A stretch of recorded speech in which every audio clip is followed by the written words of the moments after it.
충청의 민심이 4년 전과 완전히 뒤집혔는데 충청 선거 승리에는 충청의 아들 윤 대통령 효과가 있었다라는 분석도 있습니다. 함께 보시죠. 충청의 아들 통했다. 국민의힘 4년 전과 정반대 뒤집기인데 2018년에 중원, 충청, 왜 소위 충청 민심 몰라요, 알 수 없슈 이런 얘기 많이 하는데 정치권에서 4년 전에는 충남, 세종, 대전, 충북이 완전히 민주당 4대0. 그런데 2022년 이번 광역단체장 선거에서 보면 충남 이겼고 국민의힘이 세종시장 이겼고 충북지사 이겼고 대전지사도 이겼어요. 세종, 대전 경합이다. 사실 여론조사, 출구조사 다 그렇게 봤는데 경합은 무슨? 국민의힘이 다 가져갔습니다. 정반대 뒤집기. 윤석열 대통령이 지난 대선 때도 저는 충청의 아들이다 라고 한 바 있습니다. 들어보시죠.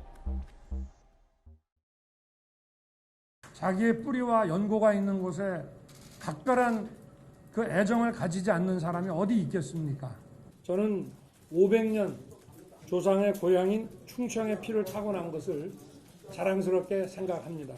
저는 충청의 아들이고 충청은 제 고향이나 다름이 없습니다. 저희 집안이 400년 이상을 충청에서 뿌리를 내린 그런 집안이고 제가 또 그 자손이고 우리 충청인 여러분께서 자부심을 가지실 수 있도록 제가 최선을 다해서 한번 잘해 보겠습니다. 야, 이 충청도 선거 결과 보면 김병민 전 대변인 네. 대선 때 지금 대통령의 최측근이었잖아요. 전 네, 일정을 다 보좌했잖아요. 충청에서 충청의 아들 이게 통한 겁니까? 충청도 많이 갔죠. 그리고 지금 보게 되는 충남, 충북 같은 경우는 여론조사 수치에서도 어느 정도 확보가 됐던 곳인데 세종시를 이겼다는 건 정말 어마어마한 성과입니다. 예. 전통적인 민주당 강세 지역이고 또 젊은 공무원들이 많이 있는 지역이기 때문에 여기에서 승리를 거머쥘 거라고 생각했던 분들 많지 않았을 거고요. 대전 같은 경우는 국회의원이 우리가 아마 한석도 없을 겁니다. 하지만 지난 대통령 선거 때 충청도를 참 많이 방문했는데 대전, 세종, 충청 어디를 가든지 간에 여기에서 윤석열 당시 후보에 대한 주민들, 계신 분들, 국민들의 민심이 굉장히 뜨거웠거든요.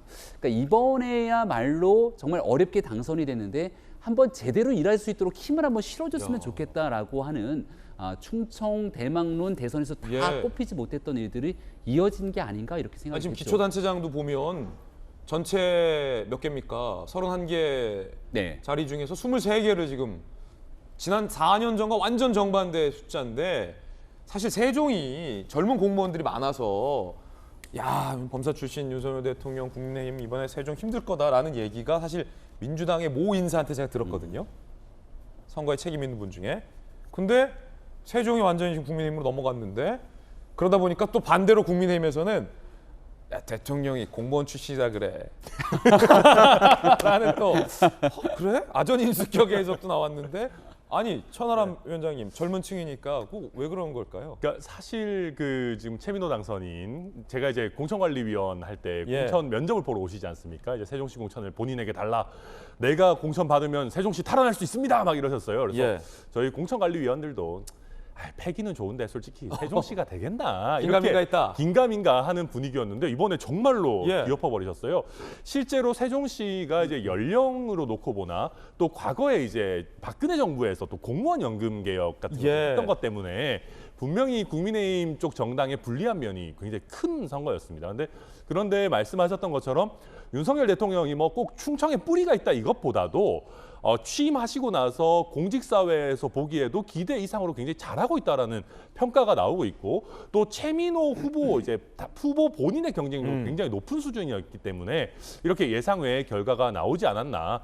세종에 계신 공무원분들이 윤석열 대통령이 선조들이 500년간 충청에 살았으니까 뽑아드려야겠다 이러지는 않았을 거고요. 아마 종합적인 예. 평가가 있지 않았나 싶습니다. 박윤진 의원님. 예, 저희 민주당이 뭐 5석은 얻을 수 있을 거야. 이제 처음에 시작할 때 그렇게 얘기했었을 때는 호남 3곳, 제주 그리고 세종이었어요. 아 그러니까요. 저도 예, 민주당에서 예. 들었어요. 그러니까 세종에 대해서 상당히 이길 수 있을 거라고 생각들 하셨는데 저희도 많이 놀랬거든요. 그런데 아까 우리 김영주 의원님 말씀하신 것 중에 되게 중요한 얘기 하셨잖아요. 민주당을 비판하면서도 좋아하는 지식인 계층들이 지식인 돌아섰다는 계층이. 말씀인데 아. 실제 민주당은 생각 다시 하셔야 돼요. 호남은 우리 텃밭이야. 그리고 세종과 제주도 우리 텃밭이야. 20대, 30대, 40대 젊은 사람들은 무조건 우리 찍을 거야. 이런 생각들. 사전투표는 우리가 이길 거야. 라고 하는 이런 착각들. 이런 고정관념을 탈탈탈탈 다 버리질 않으면 민주당은 거듭나기 어려워요. 예. 호남은 이미 광주에서도 그렇고 많은 무소속들의 승리 이런 걸 통해서도 민주당이 달라지지 않으면 이제 그야말로 큰일 날 거다, 철퇴를 맞을 거다라고 하는 거를 이미 호남에서 신호를 보내고 계시고 또 20대, 30대는 반으로 이제 나뉘어져 예. 있고요. 그리고 그런 상태인데다가 중요한 건 지금 그 세종은 균일한 집단이에요. 비슷한 연령대, 비슷한 생활 상황, 직업군에. 수준과 비슷한 직업군과 비슷한 학력이에요. 그러니까 예.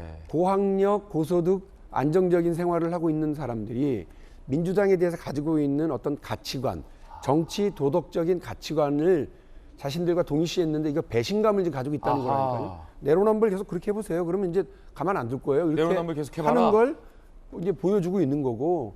아니 말은 정치 개혁을 얘기하고 위성 정당을 만들면 어떡해? 말은 그 정당 개혁을 하겠다고 그래놓고 당원 당규 바꿔서 그 자기들 때문에 만들어진 보궐선거에 후보를 출마시키면 어떡해? 이런 거를 차곡차곡 우리 그 지지층들이 쌓아놓고 있다고 하는 반증이에요. 이번에 폭발했다. 예, 저는 그렇게 읽고 있습니다. 윤석열 대통령 얘기 나와서 말인데 조금 전 대통령실에서 발표를 했습니다. 용산 집무실, 뭐 흔히 용화대라고 했는데 그 이름 최종 후보 5곳이 추려졌다고 합니다. 시민들이 이름을 준 거라고 하고 국민의 집은 그 대통령이 처음에 밝혔던 아이디어죠. 국민의 집, 국민청사, 민음청사, 기호 4번은 이제 바른누리, 이태원로 22 이렇게 5개 후보로 좀 압축이 됐다고 하는데 이태원로 22 무슨 뜻일까? 그래서 온라인 선호 조사를 한다고 하는데요. 다시 한번 볼까요? 국민의 집, 국민청사, 민음청사, 이태원로 22 또 하나 뭐였죠? 바른누리. 바른누리 이렇게 5개 후보라고 하는데 자 정부 부시장을 역임했던 김영주 의원님 예. 이 5개 중에서 뭐가 제일 좋아 보이십니까? 글쎄요, 뭐 그래도 민음청사 이런 게 좀 그렇게 민음청사, 보이네요. 들을청. 근데 국민이라는 말도 너무 많이 써서 약간 좀 식상하다는 생각도 좀 들고요. 마지막에 이태원로 22는 아마 영국 다운인가. 시드롬, 네. 다운인가 몇 번지 이런 식으로. 아. 근데 그거는 오히려 관사 같은 느낌들이 들고 예. 그런 부분이 있는데 민음청사 괜찮다. 뭐 또 바른누리 하니까 박정아 의원이 생각나네요. 바르다 박선생. 근데 뭐 바른누리보다는 거기서 박정아를 떠올린 것도 이례적이에요. 이야, 대단해요. 역시 좌장은 달라요. 민음청. 예. 뭐 이런 어떤 국민의 소리를 듣는 모아내는 예. 예. 사실은 뭐 그런 뭐 의견들이 다수가 아닌가. 그런데 예. 뭐 다들 고생하셨네요. 이렇게 추리느라고. 예. 국민의 집, 국민청사, 민음청사, 바른누리, 이태원로 22로 압축이 됐다. 온라인 투표를 통해 확정된다라고 합니다. 지금 들어온 소식이라 전해드렸습니다.